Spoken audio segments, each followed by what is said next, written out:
Welcome to Talk for Writing in the Virtual Classroom with myself, James Walker, and Jamie Evans. Today in session 3, we're going to be talking to you about how to innovate on a model text and that key element of Talk for Writing, shared writing and modelling writing for the children. First, we're going to look at boxing up, and I'm going to pass over to Jamie. Yeah, I mean, a bit like we sort of said on the last video, we really wanted to look at how we know the principles of talk for writing still work, even in a virtual classroom. It's just maybe thinking in different ways about how we're actually sort of doing certain aspects. Boxing up's a really good example. So we know boxing up's really powerful. And it's maybe just training children into how to still access that through a virtual classroom. So we started off with things like this. So this is a really good little activity, nice and simple. So the teacher sent the bit in red. So that's the incorrect structure of a sort of a non. And there's a spelling wrong. And there's a spelling wrong, yeah. So we'll say that that's a deliberate mistake, which actually, to be fair to them, the child has corrected, which is just spot on. Oh, yeah. So you can see the child's response on the right. So they've put those things into the right order. And it's a really good way of kind of training children into using. So this was sent out effectively as like a Word document. Children had to put it in the right order and then resubmit it. And we're using Google Classroom, so they did it through that. But it worked through most of these kind of platforms that people are using, and just gets them used to that way of working. Yeah, it's really nice. And you could do that with fiction, couldn't you, too? So you could have the story in the wrong order and the children have to put it back. Or you could have the story there and the children have to pick out what that's what the underlying pattern of the story is. You know, where's the dilemma, where's the opening, which bit's the ending. That's great. Yeah, absolutely. It's just getting them used to that kind of conversation about structure. But as I say, also this sort of way of working. And it then leads, quite nicely into activities like this. So it's a bit small on there at the moment. We'll zoom in a second, but it's just so that you can kind of see the whole structure really there. But what the teacher's done is they've given them the 2 columns on the left. So again, that's kind of picked out in the red box there. They've sent that out to children. And this is something we'd be doing in class. So they're relatively used to doing this in a physical classroom. But the child's then put their ideas for their plan. They've typed that into this box on the right. So now that they're kind of used to that way of working, we're able to get back to really effective boxing up, using that structure. We know that structure is really, really useful for children. And likewise, just another kind of variation on that. I know we shared a kind of a Google Form style activity before, so I'm just going to show another one of those. Again, one of our teachers, so that should be coming up now. One of our teachers experimented with this. They've got slightly younger children, so they didn't really want them sort of working with Word documents and things. It was, and they found that this was just a little bit smoother. So you can see here, we've got, so they've just picked out, what are the core ideas from each section. You can obviously give them a section of the model text. So Google Forms is it's really easy to populate with things. And they then went on to use this as a planning structure as well. So they just changed some of the headings in here, and then children put in their ideas for a plan and didn't have to kind of go anywhere near a Word document, which worked really nicely.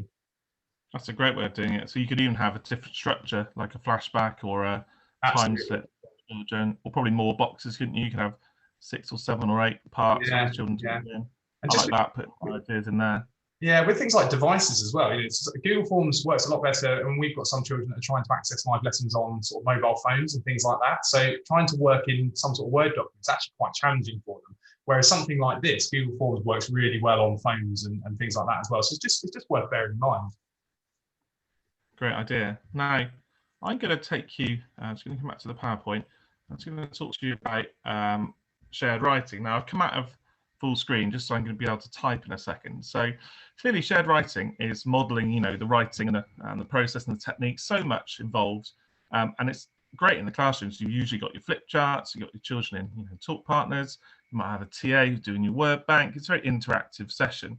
And that can be much more difficult, can't it, remotely? And from teachers I've worked with, they might be missing this step at the moment. But it's a really important step in the writing process to get that modelling of writing with the children. So one easy way is just having it on PowerPoint. So you've got the model text there, the canal, that first little bit. I'm just going to talk you through, Jamie's going to help me, I'm sure, just hugging closely to that model. So this might be for children who are struggling a bit with their writing or not able to be inventive or creative quite yet. They need that sentence pattern modelled to them. So the original says, "Now, I do not want you two fooling about down by the old canal. You know it's playing with fire," said Mrs. Mac, digging her hands deep into the washing up bowl. Tom and Tyree nodded as if they understood. So that's our little pattern. So you could be recording the screen now and talking through with the children what they need to do to give them a model of the process. So I'm going to have, "Listen, I don't want you two," so I'm sticking quite closely, "fooling about." Now, I might stop there and say, "Children, what could we have instead of fooling about?" If they're on chat, they could put their answers in, or I could just pause and get them to think about what are some synonyms for fooling about that we might choose. Jamie, have you got any ideas what we could have? Yeah, it was quite kind of conversation. I mean, obviously, it's dialogue, isn't it? So I was just thinking sort of a more conversational phrase. So maybe something like mucking about, or yeah, you could have mucking about. You could have messing about. Yeah, messing. And then you could get the children to think about which one would you have, mucking about or messing about. I talk that through. I'm going to have mucking about down by the something. I've got quarry. Quarry. And again, you could talk about spellings here. So you might say, "I'm not sure how to spell quarry. I'm not going to dodge the word. I'm going to have a good go at my quarry. And then I'm going to look it up later." Advantage on computer, obviously, you've got the spell checker. And here, classic talk writing, shared writing part, a bit of generating and judging. So we need some adjectives now, Jamie, that might describe our quarry. Because it's a warning story, this quarry is not going to be lovely and quaint and beautiful. It needs to suggest it's slightly scary. So what do you reckon, Jamie? Any ideas? Maybe abandoned quarry. Abandoned, nice. I might have dangerous. And if we have one more, what should we have? Abandoned, dangerous, and let's have a less good one, rocky. Another way of doing the shared writing is having those already written in for the children, and then they can choose which one they want to have. But which one do you think, Jamie, would be most effective for the quarry? Obviously, I like abandoned because it was my idea. But that's not necessarily what you would say in class, isn't it? You say which right one would you stop. So you could have both in this instance, couldn't you? You could have abandoned and dangerous. So let's keep them both, I think. And you could talk about then commas in the list. So another thing, children, you want to do in your writing is to reread. So this would be a chance where we'll reread my sentence to make sure that it makes sense. So, "Listen, I don't want you two mucking about down by the abandoned, dangerous quarry." That seems to make sense. Now, my next little teaching point might be about full stops or commas or semicolons. How are we going to join to the next part? So do I have a comma? That's not going to join our clauses, is it, children? So our choices really are a full stop and a capital letter, or we could have a word. So we think about conjunction here to join. So we could have because, or we might take that one out and we could have a semicolon. So there we're trying to model the children. What are our choices now? So in yours, you've got a choice of having a full stop. You've got a choice of a conjunction. You've got a choice of a piece of punctuation like a semicolon to join into the next part.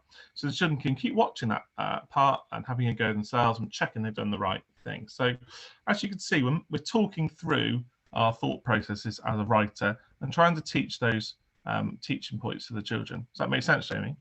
Yeah, I really like the fact that you've obviously got the model and your kind of shared writing both right in front of the children when they're sort of working on this, because obviously in a physical classroom, there are ways that you could do that, but the reality is you probably don't have the model and the shared writing right next to each other. That's probably not, probably not the case. So this is almost kind of better in some ways than sort of a physical classroom. Yeah, I like it. You might have also, if you have space on the top of the screen, you have a little toolkit here, or you might have your little plan on the paper. Yeah. So recording it does make sense. Now, if we go to the next slide, this is for children who are going to be moving further away from that text. So the one before was hugging pretty closely, following the sentence patterns. You've got other children who can move on from that. So this is addition, where I've written the one for them. So I've done a little bit of hugging closely at the beginning with Mr. Jaggers and Tina and Tracy and being warned. But then I've added in a couple of extra sentences at the end, and I put those in red. So you could have that as an expectation for some children. Right, I want you guys to be adding on to this opening paragraph. You can add more in about how the character reacted. We've got them sighing and shaking his head. And another thing you could also do is compare then the two paragraphs. So you could compare this paragraph, which is hugging closely, and maybe compare how this one is telling us, a bit more about the characters and how they're feeling. And the third thing is then moving further away from the model completely. So this is for children who are ready to be a lot more creative and inventive and move further away. They're probably quite strong writers and readers. They've got their sentence patterns sorted, and they're taking that original structure and moving further away. So I'd have it pre-written. We've got this box covering up, so then you can reveal a little bit at a time. So you can say to them, can you see what happens here? We haven't started with speech this time. We haven't started with the warning. What we've started with is Mr. Smith peering over his spectacles. So we're telling the reader a bit about our warning character before we even get into the warning. So that could be a little expectation for them. Then we go into our warning like we had in the original, warning them not to go somewhere, and then how the girls react. And then we've got our third bit at the end, which is then a bit more about the quarry, its sort of background, its name, and about mum and how she might be warning them. And then we've got our sentence pattern we're practicing using that semicolon at the end. So providing these strong models for different groups of children or different classes is really important. Yeah. Again, it's quite nice that you've got potentially different options there, because you wouldn't. Again, you could do that in a physical classroom, but actually it's quite difficult to have different versions of shared writing going on at the same time. Yeah. Some people kind of use their TA and sort of do things like that, but it is quite challenging. So this gives you a real opportunity to really kind of tailor it, doesn't it? Yeah, I like it. Yeah, so providing those three ways of innovating, especially schools might be early to talk writing as well. They might not have seen those different ways that you can innovate. So providing that for teachers and classes would be important. And just the last one is then about having a bit of editing going on. So this is a pre-written text that you might have done. So we're not doing shared writing anymore now. We're just talking about what the mistakes are in the text. So the children could write them down a list, or they could even rewrite. Can you pick out a couple, Jamie, that you can spot? I'm sure you're very good. Capital letters. I was just smiling because I used to do something a lot. Whenever I had someone kind of covering one of my classes or a cover teacher, right when we were in the middle of the shared writing, I used to do something like this. So I'd kind of do a piece of, I suppose it's model writing in that context, but I'd do it with errors. So the cover teacher had to do like an editing task, because it's very difficult to pick up someone else's shared writing. So this, again, really good example. What did you ask? Capital letters. Yeah. So you asked for mistakes, and I said capital letters. Yeah, and I then asked you where, etc., and you go through that. So thanks for joining us again today, talking through innovation, boxing up, and shared writing. We'll come back soon and talk about vocabulary and picking out tools for our toolkit. So we'll see you soon. Bye, Jamie. Good luck with the teaching. Thanks. See you soon.